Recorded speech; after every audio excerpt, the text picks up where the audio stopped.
तो क्या हम ये कह सकते हैं कि इस मंजूरी की असली कहानी शायद भविष्य में इसकी संभावित कम कीमत में छुपी है, खासकर भारत जैसे विकासशील देशों के लिए? ये एक बहुत बड़ी संभावना है और शायद इस खबर का सबसे महत्वपूर्ण पहलू भी यही हो सकता है आगे चलकर।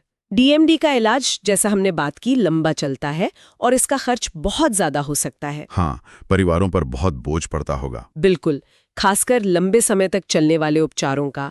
तो अगर जाइडस भारत में सीडीएसईओ की मंजूरी मिलने के बाद इस ओरल सस्पेंशन को मौजूदा विकल्पों से कम दाम पर ला पाती है, तो ये उन हजारों परिवारों के लिए एक बहुत बड़ी राहत हो सकती है जो इस बीमारी के आर्थिक बोझ तले दबे हुए हैं। यानी ये सिर्फ एक और दवा की मंजूरी नहीं है, बल्कि ये ज्यादा लोगों तक इलाज की पहुंच बनाने की दिशा में एक संभावित कदम है। हाँ बिल्कुल, इसे इस नजरिए से देखना बहुत जरूरी है। अच्छा, अभी तक भारत में डीएमडी के लिए मुख्य उपचार क्या रहे हैं? हाँ, जैसे आपने बताया, स्टेरॉइड्स तो हैं ही, प्रेडनिसोलोन या डेफ्लेज़ाकॉर्ट की गोलियां, फिर फिजिकल थेरेपी, फिजियोथेरेपी, वो बहुत जरूरी होती है मांसपेशियों की ताकत और लचीलापन बनाए रखने के लिए। सही। और जैसे जैसे बीमारी बढ़ती है, फिर सांस लेने में मदद के लिए, दिल की समस्याओं के लिए सपोर्ट की जरूरत पड़ती है। बिल्कुल सही कहा। इसके अलावा पिछले कुछ सालों में कुछ बहुत एडवांस्ड, मतलब उन्नत उपचार भी आए हैं, जैसे कि जीन थेरेपी और एक्सॉन स्किपिंग थेरेपी। हाँ, इनके बारे में काफी सुनने में आता है। ये सीधे जेनेटिक लेवल पर काम करते हैं शायद? जी हाँ, ये कोशिश करते हैं कि बीमारी की जो मूल वजह है, जो जेनेटिक गड़बड़ी है, उसी पर काम किया जाए। तो क्या ये प्रभावी हैं? इनसे इलाज हो जाता है? देखिए, कुछ मामलों में ये काफी प्रभावी साबित हुए हैं, इसमें कोई शक नहीं, लेकिन इनकी दो बहुत बड़ी सीमाएं हैं, या कहिए चुनौतियां हैं। क्या? एक तो ये कि ये अभी दुनिया के कुछ ही गिने चुने देशों में उपलब्ध हैं, और दूसरी और शायद सबसे बड़ी चुनौती इनकी कीमत। इनकी कीमत बहुत बहुत ज्यादा है। कितनी ज्यादा? कई बार ये करोड़ों रुपए तक पहुंच जाती है एक डोज की कीमत। तो ये आम लोगों की पहुंच से तो लगभग बाहर ही है अभी। बाप रे, करोड़ों में? ये तो सच में पहुंच से बाहर है।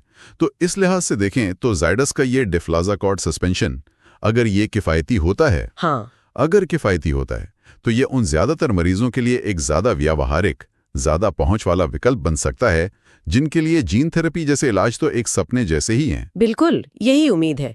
ये उस गैप को, उस खाई को भरने में मदद कर सकता है जो इन बहुत ज्यादा महंगी अत्याधुनिक इलाजों और जमीनी हकीकत के बीच मौजूद है।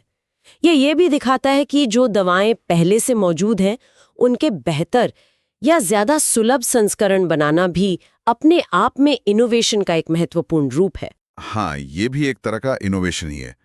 तो अगर हम पूरी तस्वीर देखें तो इस मंजूरी का डीएमडी के खिलाफ जो लड़ाई चल रही है, उसमें क्या योगदान मान सकते हैं?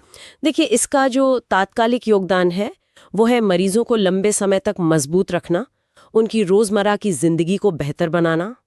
बच्चा ज्यादा समय तक स्कूल जा पाए, अपने दोस्तों के साथ खेल पाए, परिवार के साथ सामान्य एक्टिविटीज में हिस्सा ले पाए। ये छोटी बातें नहीं हैं, ये बहुत मायने रखती हैं। सही बात है। ये दवा इसमें सीधी मदद करती है, और अगर बड़े स्तर पर देखें तो ये इस क्षेत्र में और रिसर्च और डेवलपमेंट को भी प्रेरित कर सकती है।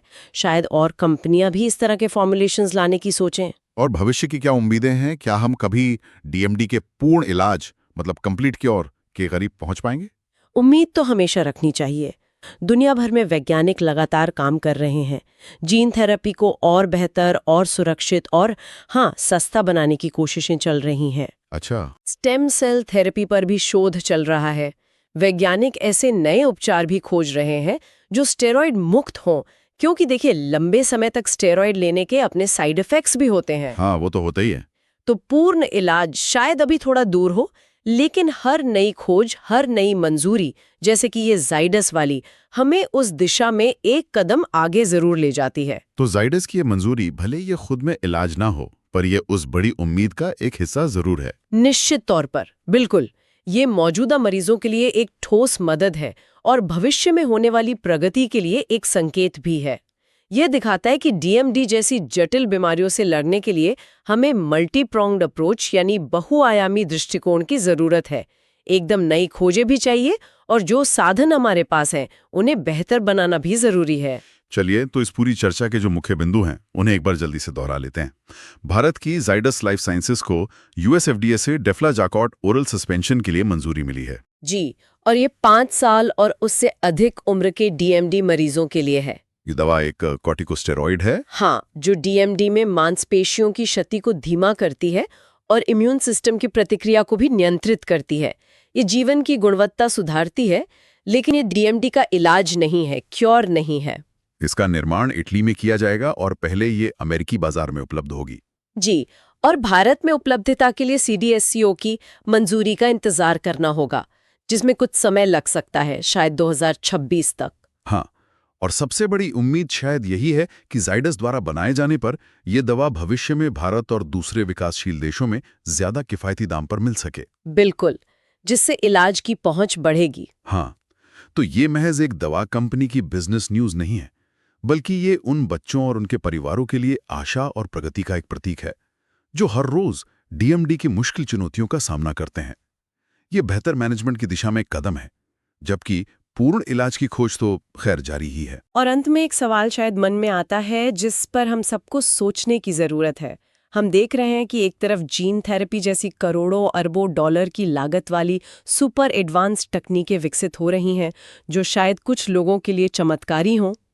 और दूसरी तरफ जाइडस जैसी कंपनियां हैं जो पहले से मौजूद दवाओं को ज्यादा सुलभ, ज्यादा अफोर्डेबल बनाने का प्रयास कर रही हैं। हाँ, दोनों तरह के प्रयास चल रहे हैं। तो भविष्य में हेल्थ केयर सिस्टम को इन दोनों रास्तों के बीच एक संतुलन कैसे साधना होगा? कैसे ये सुनिश्चित किया जाए कि जो तकनीकी प्रगति हो रही है उसका लाभ केवल कुछ चुनिंदा अमीर लोगों तक ही सीमित न रह जाए, बल्कि ज्यादा से ज्यादा जरूरतमंद लोगों तक पहुंचे? ये बहुत जरूरी सवाल है। ये संतुलन खोजना मुझे लगता है आने वाले समय